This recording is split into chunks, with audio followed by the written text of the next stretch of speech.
Shalom, I'm Dan. I'm here to tell you a tale about a boy named Isaac and his lovely nightingale.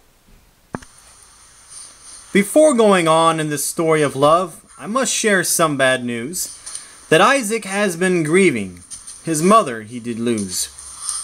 At 127 years old, the mother of our faith did pass, and Abraham, her faithful husband, went to the Hittites to ask, "Although a stranger in this land, will you please sell me this spot, so that I may bury my dear wife?"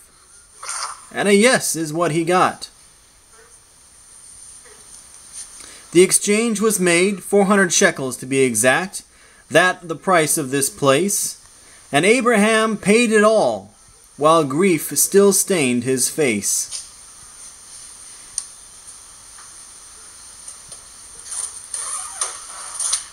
Now Abraham too was growing old, well advanced in years, and seeing his son had no wife, he desired to calm the fears. He called for his servant, the chief one in charge, and told him of his plan, to send the servant to Aram Naharim. The Canaanite women he did ban. The servant was quick to ask a few questions like, "What if she won't come?" But Abraham stood on a promise from God. This land would be given to his son. If the woman chose not to come, the servant would then find release from the oath that he was about to make with his master of faith and peace. So with his hand tucked under his thigh, the servant did agree he would travel the way to the far-off place and bring back Isaac's wife to be.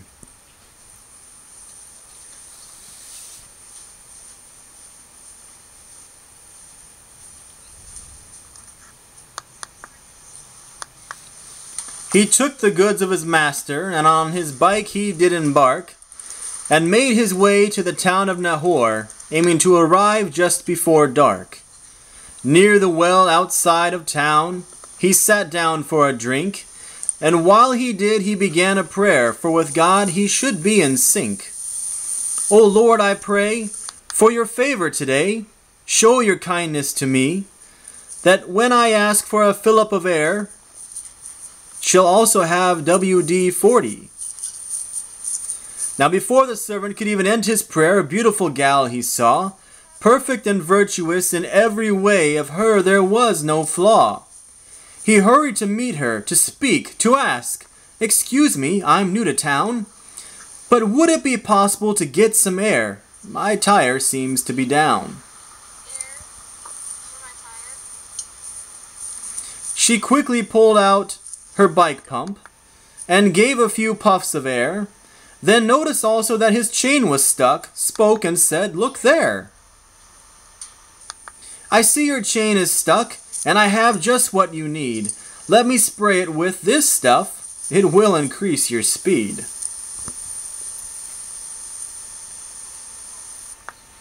So she sprayed the chain with WD-40, and the servant knew at once this girl was an answer to prayer. He dare not be the dunce. He asked for a place to spend the night, and she replied to him, "We have plenty of fodder and straw. Now come, the day grows dim." With food set before him, the servant chose not to eat. That is, until he shared his tale of how he ended up on this street. The servant told of his master, of his journey and of his prayer, and how young Rebekah not only passed by, but carried the grease in the air. Her father and brother agreed she should go, and Isaac she should marry. Then presents were passed out to all, while the family toasted with dairy.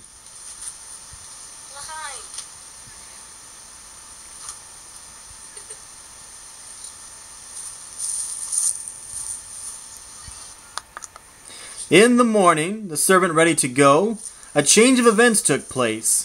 The brother and mother pleaded for time, tears rolling down their face.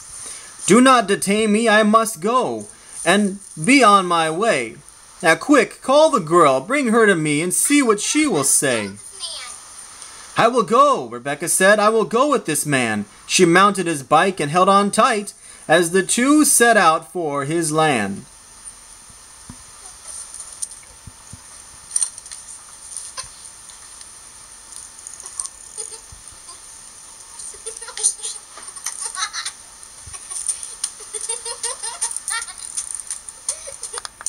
Now Isaac was out working in the field when off in the distance he saw the servant ride up on his bike and what looked like a girl in a shawl. The two finally met, hearts racing in speed, until soon their anxiety fled. Then taking the lady into his mom's tent, Isaac and Rebekah did wed. Abraham too got married again, and more kids he added to his life, until at 175 years old, he was buried next to his wife. The lesson of this may be easy to see, but I'll tell you anyway. God hears our prayers, and He will provide. So just wait. You may meet your Rebekah today.